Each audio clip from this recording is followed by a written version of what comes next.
नमस्कार सभी का स्वागत है आप सभी का हमारे 8 डायरेक्शन होम कंस्ट्रक्शन सीरीज में। यानी इस सीरीज में हम जानते हैं कि जो आपका प्लॉट का फेसिंग है, चाहे वो ईस्ट फेसिंग घर है, साउथ फेसिंग घर है, नॉर्थ फेसिंग घर है, किसी भी तरफ में अगर आपका फेसिंग प्लॉट है तो किस तरीके से हम वास्तु के अनुसार मुख्य द्वार, टॉयलेट, किचन, पूजा रूम और बेडरूम कैसे हमें कंस्ट्रक्ट करना है वो आज की सीरीज में हम कंप्लीट करेंगे। इस वीडियो में हम जानेंगे साउथ वेस्ट डायरेक्शन, यानी जो हमारे घर का नृत्य कोण है, साउथ वेस्ट फेसिंग प्लॉट अगर आपका है तो कैसे हमें कंस्ट्रक्ट करना है। इस वीडियो से पहले हमने east direction, south east direction और साउथ डायरेक्शन को कंप्लीट कर लिया। सो अगर आपने मिस किया तो उन वीडियोस को जरूर नोट कर लीजिए। अब हम जानेंगे साउथ वेस्ट फेसिंग के बारे में। अब साउथ वेस्ट फेसिंग का मतलब क्या है, यानी आपका प्लॉट का जो फेसिंग एरिया है, यानी प्लॉट का जो फेसिंग है, यानी जो रोड साइड है वो साउथ वेस्ट की तरफ है। अगर आप फ्लैट में रहते हैं तो फ्लैट से सीढ़ियों से चढ़ने के बाद अगर आप साउथ वेस्ट की तरफ आपका पैसेज आता है जहां से आप घर के अंदर एंटर होते हैं, तब उसे हम कहते हैं साउथ वेस्ट फेसिंग प्लॉट। यानी रोड या फिर आपका पैसेज साउथ वेस्ट की तरफ है तो उसको हम कहते हैं साउथ वेस्ट फेसिंग। अब पहला रूल आता है कि आपको डिग्रीज फाइंड आउट करना जरूरी है, क्योंकि वास्तु का जो मेन रस है वो पूरे डिग्रीज पे दिया गया है। यानी एग्जैक्ट डिग्रीज फाइंड आउट करने के बाद अगर आप कंस्ट्रक्ट करते तो काफी बेहतरीन रिजल्ट्स मिलते हैं और वास्तु का जो मिराकल्स है वो अपने रियल लाइफ में आप एक्सपीरियंस करना शुरू कर लेते हैं। सो साउथ वेस्ट फेसिंग में पहले फाइंड आउट करना है कि जो बिल्डिंग है क्या वो टिल्ट है या क्रॉस है या नहीं। यानी समटाइम्स क्या होता है कि जो आर्किटेक्चरल प्लान है उसमें 15 टू 20 डिग्रीज क्रॉस होता है, यानी जिस साउथ वेस्ट को आप इस तरीके से मानते हैं वो बिल्डिंग या तो 15 डिग्रीज या 20 डिग्रीज क्रॉस होते हैं। नॉर्मली देखा गया कि जो आर्किटेक्चरल प्लान है उसमें मार्क किया जाता है कि नॉर्थ फेसिंग या नॉर्थ फेसिंग इस तरफ है, but building 15 to 20 degree cross होने के कारण, यानी टिल्ट होने के कारण, जिस साउथ वेस्ट को आप इस तरफ मानते हैं वो शिफ्ट हो जाता है, यानी या तो लेफ्ट साइड या फिर राइट साइड वो शिफ्ट हो जाता है। यानी जो रेमेडीज आपको साउथ वेस्ट में करना चाहिए था वो यहाँ पे करना चाहिए, यहाँ पे नहीं। So exact degrees find out करना भी बहुत जरूरी है। अब डिग्री कैसे फाइंड आउट करना है, सिंपल घर के सेंटर में आप मोबाइल का कॉम्पस ऑन कर सकते हैं एंड चेकआउट कर सकते हैं कि जो फेसिंग है वो कितने डिग्रीज पे आ रहा है। अब साउथ वेस्ट बेसिकली 225 डिग्रीज के आसपास का एरिया है, तो इसे हम कहते हैं साउथ वेस्ट फेसिंग प्लॉट। अब सबसे पहले हम जानेंगे मेन डोर के बारे में। यानी मेन डोर अगर साउथ वेस्ट फेसिंग है तो किस तरफ आपको कंस्ट्रक्ट करना चाहिए, किस तरफ आपको बनाना चाहिए। अब मेन डोर क्या होता है, वो 3 और 4 का जो पद है काफी अच्छा माना जाता है, बट उससे पहले हम बाकी के डायरेक्शंस लिख लेते हैं। South west, west, north west, north, north east, east, south east और साउथ। ये हो गए हमारे बाकी के 8 डायरेक्शंस। अब इसे हम 16 डायरेक्शन में भी डिवाइड कर सकते हैं। यानी साउथ और साउथ वेस्ट के बीच में आता है SSW, साउथ ईस्ट और साउथ का जो मिड पॉइंट है वहां पे आता है SSE, यानी साउथ साउथ ईस्ट। बट इस वीडियो में हम 8 डायरेक्शंस को कवर कर लेते हैं और बाकी की जो डिग्रीज है, यानी मेन डोर, टॉयलेट किस डिग्री पे बनाना चाहिए वो आज की वीडियो में हम सीखेंगे। सो सबसे पहले हम जानते हैं साउथ वेस्ट फेसिंग, यानी अगर आपका रोड साइड साउथ वेस्ट है तो इस प्लॉट को हम कहते हैं साउथ वेस्ट फेसिंग प्लॉट। इसमें जो मेन डोर है, मुख्य द्वार, वो किस तरफ आप बना सकते हैं, यानी या तो S3 S4 के एरिया या W3 W4 का जो एरिया है, यानी एग्जैक्ट साउथ से थोड़ा सा पहले आप कंस्ट्रक्ट कर सकते हैं, या वेस्ट के आसपास भी आप अपने मेन डोर को कंस्ट्रक्ट कर सकते हैं। लेकिन एग्जैक्ट साउथ वेस्ट में कंस्ट्रक्ट करना नेगेटिव माना गया है, यानी साउथ वेस्ट में बनाएंगे तब वो नेगेटिव रिजल्ट्स देगा। तो आप या तो S3 S4 या W3 W4 की तरफ आप मेन डोर कंस्ट्रक्ट कर सकते हैं, यानी एग्जैक्ट कॉर्नर्स में। अब सेकेंड आता है हमारे घर का टॉयलेट्स। टॉयलेट्स बेसिकली ऐसी जगह है जहाँ पे हम हमारे बॉडी का वेस्ट, यानी शरीर का जो मल है उसे हम एक्सक्रीट करते हैं, जीवन से एग्जिट करते हैं।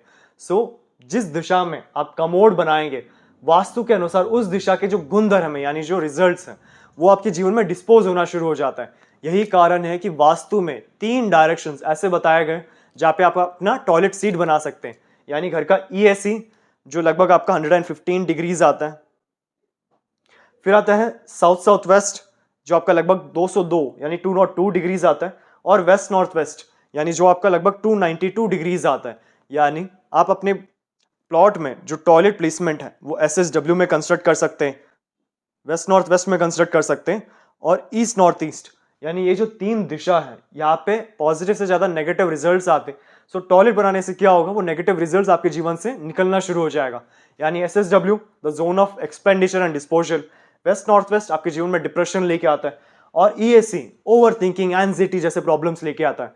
सो अगर आप अपने टॉयलेट सीट को यहाँ बनाएंगे तो ऑटोमेटिकली वो जो असर है, यानी यहाँ के जो रिजल्ट्स है, वो अपने जीवन से डिस्पोज होना शुरू हो जाते हैं, बाहर निकलने शुरू हो जाते हैं। सो टॉयलेट्स आप इन 3 जगहों पे बना सकते हैं।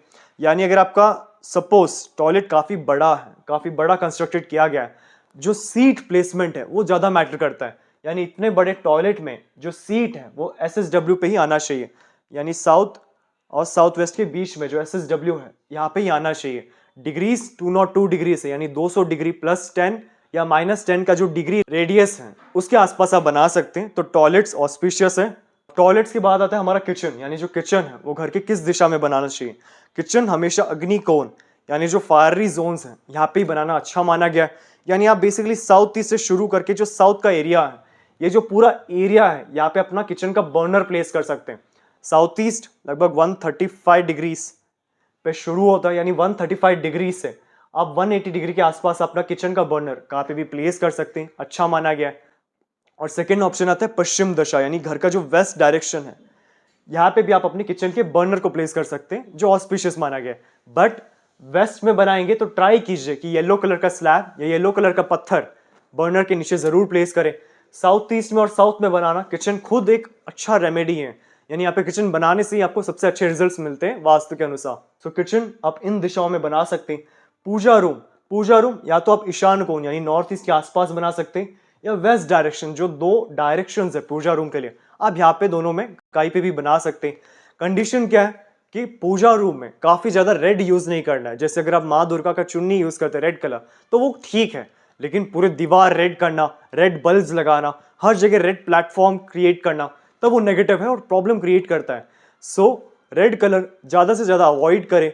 सेकेंड होता है कि मल्टीपल आइडल्स नहीं होना चाहिए, क्योंकि पूजा घर एक ऐसी स्थान है जहाँ पे हमें जीवन में संतुष्टि मिलता है, जहाँ पे हम मेडिटेट करते हैं, हमारे बॉडी और सोल को अलाइन करते हैं, एक साथ लेके आते हैं।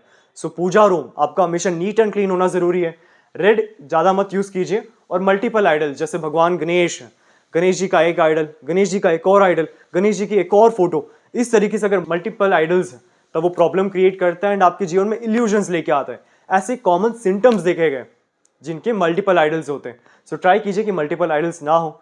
अब हमारा पॉइंट आता है बेडरूम 3 नेगेटिव डायरेक्शंस यानी ESC, SSW, waste north waste, यानी साउथ और साउथ वेस्ट के सेंटर में, वेस्ट नॉर्थ वेस्ट के सेंटर में, ईस्ट और साउथ ईस्ट के सेंटर में। जहां पे आपको कमोड का सीट बनाना है वहां पे बेडरूम का बेड मत बनाएगा, वरना आपके जीवन में जो इम्बैलेंस है वो आना शुरू हो जाता है। बेडरूम एक ऐसा स्थान है जहाँ पे हम अपने शरीर को रिलैक्स करते हैं, एक सेटिस्फैक्शन क्रिएट करते हैं, यानी कि आपके बॉडी के जो डेड सेल्स है वो रिपेयर होते हैं न्यू सेल्स में, यानी आप आपकी बॉडी को रिकवर करते हैं। सो अगर आप किसी भी नेगेटिव डायरेक्शंस में सोते हैं तब वो आपके जीवन में प्रॉब्लम क्रिएट कर सकता है, यानी अच्छी नींद नहीं आएगी, इंसोमेनिया प्रॉब्लम्स, बुरे सपने, ऐसे सिम्टम्स देखे गए। सो बेडरूम कभी भी नेगेटिव डायरेक्शन में मत बनाइए, वरना वो जीवन में प्रॉब्लम्स ला सकता है। अब एक और पॉइंट क्या है कि जो ईशान कोण है यानी जो नॉर्थ ईस्ट के आसपास का जो एरिया है, यहाँ पे आप क्या कर सकते हैं, जिनकी उम्र 60+ है यानी 60 साल से ज्यादा, या 12 साल यानी 12 ईयर से कम है, उनके लिए आप बेडरूम नॉर्थ ईस्ट में कंस्ट्रक्ट कर सकते हैं, उनके लिए अच्छा माना गया है। और मास्टर बेडरूम आप वेस्ट से साउथ वेस्ट की तरफ कंस्ट्रक्ट कर सकते हैं। South facing, waste facing vastu के अनुसार नेगेटिव क्यों माना गया, यानी आप मार्केट में जाएंगे तो south facing plot, waste facing plot काफी ज्यादा सस्ता मिल जाएगा, लेकिन नॉर्थ और ईस्ट काफी महंगे मिलेंगे। इसका रीजन क्या है, क्योंकि जैसे आप इसमें देख सकते हैं कि आपका साउथ वेस्ट फेसिंग है, तो अब यहाँ पे आप मेन डोर तो साउथ में या वेस्ट कॉर्नर में बनाएंगे, आपको मास्टर बेडरूम भी यहाँ पे ही बनाना है, अपने किचन भी यहाँ पे ही आपको कंस्ट्रक्ट करना है, फिर हॉल आप कहीं नॉर्थ या नॉर्थ ईस्ट की तरफ बनाएंगे। तो ऐसा जो स्ट्रक्चर है, ऐसा जो घर है, काफी कॉम्प्लिकेटेड होता है घर बनाने में। यही रीजन है कि वास्तु में जो साउथ वेस्ट है, साउथ है या वेस्ट फेसिंग है, ये प्लॉट्स में कंस्ट्रक्ट करना काफी मुश्किल है। यही रीजन है कि साउथ फेसिंग, वेस्ट फेसिंग कहा जाता है कि काफी नेगेटिव है, बट ये दोनों फेसिंग्स काफी ज्यादा अच्छे रिजल्ट्स दे सकते हैं। बस कंडीशन क्या है कि आपको रूल्स के अनुसार बनाना है, यानी मास्टर बेडरूम यहाँ पे आपको कंस्ट्रक्ट करना होगा, बेडरूम आप या तो साउथ S3 S4 या W3 W4 के आसपास ही आपको कंस्ट्रक्ट करना पड़ेगा, तब जाके ही आपका साउथ वेस्ट, साउथ या वेस्ट फेसिंग जो प्लॉट्स है अच्छे रिजल्ट्स देंगे। अब ये हो गया ओवर कंस्ट्रक्शन के बारे में, यानी जो घर में कंस्ट्रक्शन है उसके बारे में हमने डिस्कस कर लिया। बट एक लेवल होता है कंस्ट्रक्शन से पहले, यानी भूमि की जो एनर्जीज है उनको भी स्ट्रॉन्ग करना जरूरी है। यानी अगर आपका वास्तु में जो ग्राउंड एनर्जीज है, यानी जिसको हम टेररिक एनर्जीज कहते हैं, काफी नेगेटिव है, काफी ज्यादा दूषित है, तब क्या होता है कि वास्तु में अगर आप पूरे रूल्स के अनुसार भी बना लेते हैं तो भी वास्तु के जो अच्छे परिणाम है, जो मिराकल्स है आपके जीवन में, वो आपको मिल नहीं पाते। सो वास्तु में, वास्तुशास्त्र में जो भूमि है उनको भी स्ट्रॉन्ग करना जरूरी है।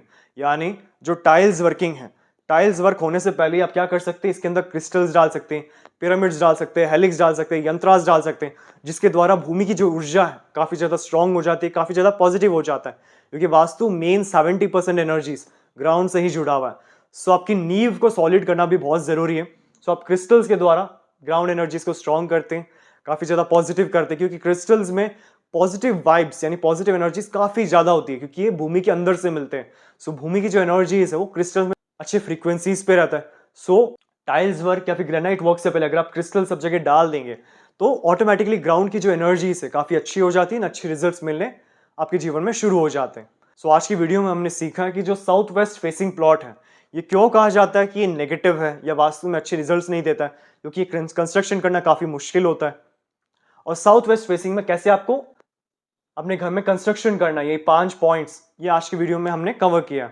और आप जरूर कमेंट बॉक्स में कमेंट कीजिए कि नेक्स्ट वीडियो आपको किस रिलेटेड चाहिए, यानी वास्तु के जो रेमेडीज है, वास्तु के जो प्रॉब्लम्स है या न्यूमरोलॉजी के कोई भी प्रॉब्लम्स है उसको कैसे सॉल्व करना है, उससे रिलेटेड आपको वीडियो की रिक्वायरमेंट है तो आप कमेंट बॉक्स में जरूर बताएं कि नेक्स्ट वीडियो किस पे बनाना चाहिए। और मेरे चैनल को जरूर सब्सक्राइब कर लीजिए ताकि इसी तरह जो इन्फॉर्मेटिव वीडियोस है वास्तु के बारे में, वास्तु के रेमेडीज के बारे में, वास्तु के जो गलत मिथ्स हैं जिसके कारण जीवन में कुछ भी करने से पहले आप बहुत ज्यादा सोचते हैं कि ये करना चाहिए नहीं करना चाहिए, उन सबको बर्स्ट करने के लिए जो मोस्ट इंपॉर्टेंट इंफॉर्मेशन है और जो रेमेडीज कैसे यूज करना है इसका नॉलेज सबसे पहले आपको मिले, इसके लिए मेरे चैनल को जरूर सब्सक्राइब कर लीजिए ताकि नोटिफिकेशन हमेशा मिलती रहे। और अगर आपको अपने घर का नक्शा वास्तु के अनुसार करेक्शन करवाना है तब आप नीचे दिए व्हाट्सएप नंबर पे अपना प्लान सेंड कर सकते हैं। करेक्शन करने के बाद जो सारे वास्तु के रेमेडीज है वो हमारे शोरूम में आपको मिल जाएंगे। और अगर आपको वास्तु के बारे में क्यूरियोसिटी है कि वास्तु कैसे काम करता है, क्यों ऐसे कहा जाता है कि आपका जो सराउंडिंग है, आपके जो आसपास के सामान है वो साफ सुथरे होने चाहिए, सुंदर होने चाहिए, अच्छे होने चाहिए, अट्रैक्टिव होने चाहिए, क्योंकि जैसा हमारा सराउंडिंग होता है वैसे ही हमारे ब्रेन के फ्रीक्वेंसीज डेवलप होता है। एग्जाम्पल दें तो इमेजिन कीजिए कि ऐसे एक घर में रहते जहाँ पे हर जगह अंधेरा है, टूटे फूटे दीवार है, फ्रेम्स और सब टूटे हुए, या फिर एक नेगेटिव कलर्स यूज किए गए, डार्क कलर्स यूज किए गए, तो बार बार इस जगह पे रहने से आपका जो दिमाग है काफी ज्यादा नेगेटिव हो जाता है। अब यही इमेजिन कीजिए कि आप एक अच्छे घर में रह रहे हैं, अच्छे एनवायरमेंट में रह रहे हैं, अच्छे कलर्स यूज किए गए, लाइट कलर्स यूज किए गए, अच्छे फोटो फ्रेम्स, आइडल जैसे कि कुबेर जी हो गए, आपके रोल मॉडल्स के फोटोज हो गए जिनको आप सच में बहुत ज्यादा मानते हैं, उनके फोटोज बार बार या मोटिवेशनल कोट्स को बार बार देखने से आपके ब्रेन में क्या फ्रीक्वेंसी जनरेट होता है कि आपको जीवन में कुछ करना है, आपके जीवन में एक दिशा आ रहा है। सो यही बेसिक वास्तु का प्रिंसिपल है। यानी वास्तु क्या कहता है कि आपके आसपास के सराउंडिंग को इस तरीके से प्रोग्राम करें कि जब भी आप कोई काम करते, कोई भी कर्म करते, उसके वन ऑफ द बेस्ट और सबसे अच्छे रिजल्ट्स मिले। काम करते समय जितने भी हर्डल्स हैं, जितने भी रुकावटें हैं, वो सब हट जाए ताकि आपको अच्छी सक्सेस मिल सके और जल्दी सक्सेस मिल सके। सो ये कंप्लीट हमारे वास्तु कोर्स में सिखाया जाएगा। इन एडिशन इस कोर्स में बेसिक से एडवांस, यानी अगर आप वास्तु अभी सीख रहे, वास्तु का कोई नॉलेज भी नहीं है, उस लेवल से कैसे हम प्रोफेशनली किसी घर का वास्तु चेक करें, हमारे खुद का घर का वास्तु चेक करें, ऑफिस या इंडस्ट्रीज का वास्तु चेक करें, यानी बेसिक से प्रोफेशनल लेवल तक सिखाया जाएगा। 45 देवता जो वास्तु में एडवांस पार्ट है जिसके द्वारा हम एनर्जीज को ट्रिगर करते हैं। मेन वास्तु क्या है वो 16 डायरेक्शंस हो गया, लेकिन जब हम देवतास की बात करते हैं वो पिन पॉइंट रेमेडीज है। यानी एक इंडस्ट्री में डिस्ट्रीब्यूशन नेटवर्क में प्रॉब्लम आ रहा है, रॉ मटेरियल अच्छा नहीं आ रहा है, आपके जीवन में आपका जो घर है वहां पे अच्छे रिलेशंस नहीं है, स्किल्स आप यूज नहीं कर पा रहे, तो ये जो पिन पॉइंट प्रॉब्लम्स हैं उनको कैसे सॉल्व करना है ये 45 देवता के पार्ट में सिखाया जाता है। और ऑरा स्कैनर्स एंड पेंडुलम्स ये बेसिकली वास्तु के टूल्स हैं जिसके द्वारा हम एनर्जीज को सेंस करते हैं, यानी कि जो हमने कंस्ट्रक्शन किया है ये सही है या गलत, जो रेमेडीज हम यूज करते हैं ये सही है या गलत, इस रेमेडी को यहाँ पे प्लेस करना चाहिए या फिर यहाँ पे प्लेस करने चाहिए, सबसे बेस्ट रिजल्ट कहाँ से मिलेगा, ये सब हम ऑरा स्कैनर्स एंड पेंडुलम से फाइंड आउट कर सकते हैं। सो ये भी हमारे कोर्स में ऐड किया गया। और अधिक इन्फॉर्मेशन के लिए आप नीचे डिस्क्रिप्शन बॉक्स में चेक कर सकते हैं या फिर नीचे दिए व्हाट्सएप नंबर पे भी कांटेक्ट कर सकते हैं क्लास में एनरोल होने के लिए। हमारे शोरूम में आपको वास्तु के 2000 प्लस प्रोडक्ट्स मिल जाएंगे, जैसे कि रेडियम टेप और स्ट्रिप, संपूर्ण वास्तु ज्ञान चक्रा, हेलिक्स, ऑरा बूस्टर, एजुकेशन और बिजनेस प्रोटेक्टर, प्रॉपर्टी सेल और हेल्थ प्रोटेक्टर, टॉयलेट, किचन और main door protectors, lucky cards और पायरा कार्ड्स। आपको 200 प्लस वैरायटी के ब्रेसलेट्स हमारे शोरूम में मिल जाएंगे, चाहे वो सिंगल बीड्स या फिर कस्टमाइज्ड या फिर सिल्वर में बनाया गया हो। Aura scanner and full set, यंत्रा, ब्रास के आइडल्स, रॉक सॉल्ट और rock salt lamp, virtual entry poster, healing posters और बहुत अन्य तरह के पोस्टर्स जो वास्तु में यूज होते हैं। मेरा पूरा वीडियो देखने के लिए आपका धन्यवाद। लाइक और शेयर जरूर कीजिए, सब्सक्राइब करना ना भूलिए और बेल आइकन जरूर दबाएं। धन्यवाद।